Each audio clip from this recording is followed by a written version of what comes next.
Je voudrais revenir aussi avec vous sur cet aspect, c'est-à-dire qu'il y a eu des excuses sur l'utilisation du gaz lacrymogène, mais encore une fois, je le disais, sur l'aspect criminalité, qu'on appelle criminalité opportune. C'est ce que disent un certain nombre de policiers, qui disent qu'en fait, il y a effectivement une criminalité, une délinquance qui s'est greffée là-dessus pour essayer de détrousser les supporters. Là-dessus, le ministre de l'Intérieur a plutôt refusé de répondre. Il a même parlé d'amalgame nauséabond. Est-ce que vous, avec les témoignages que vous avez, Ronan Hévin, vous trouvez que c'est à la hauteur? Non, je ne pense pas que ce soit à la hauteur, parce qu'encore une fois, on refuse de reconnaître l'ampleur du problème autour du Stade de France.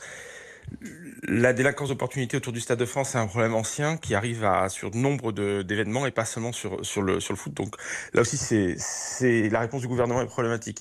En revanche, ouvrir la possibilité de porter plainte aux supporters dans leur pays d'origine, c'est une bonne chose, parce qu'on constate très souvent, quand les gens se font agresser dans un pays étranger, le premier réflexe, c'est de rentrer chez soi, et du coup, ça rend le dépôt de plainte compliqué.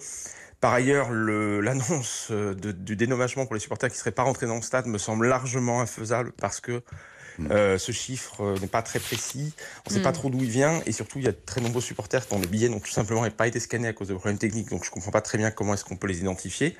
Et enfin, un dernier point, je voudrais rappeler à monsieur le sénateur que les choses ne sont pas du tout bien passées du côté du Real Madrid. Il y avait des queues gigantesques du côté du Real Madrid.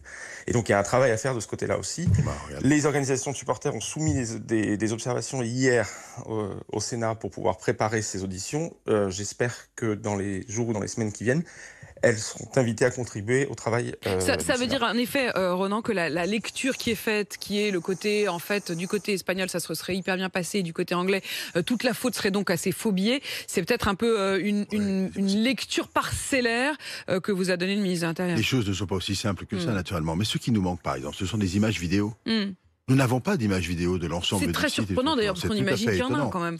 Et on imagine qu'il peut y en avoir. On sait que le stade est équipé de tout ça. Donc c'est un sujet pour nous d'interrogation. Donc nous allons essayer d'en savoir plus.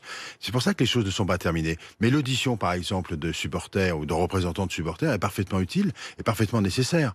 Il n'est pas question pour nous de se contenter de ce qui nous a été dit. Même s'il y a eu une avancée, c'est Vous insuffisant. allez confronter aussi parole contre parole et ceux qui ont surtout, vécu les événements. Réalité contre réalité. Merci beaucoup François-Noël Buffet d'être venu nous vous. rendre compte de cette audition hier, puisque vous étiez à la manœuvre. Vous êtes sénateur LR du Rhône, président de la commission des lois qui a auditionné Gérald Darmanin. Et puis Ronan Hévin, merci à vous pour votre témoignage. Vous étiez venu témoigner dès lundi matin, vous qui étiez sur place et qui êtes président de l'association Football Supporters Europe. 7h.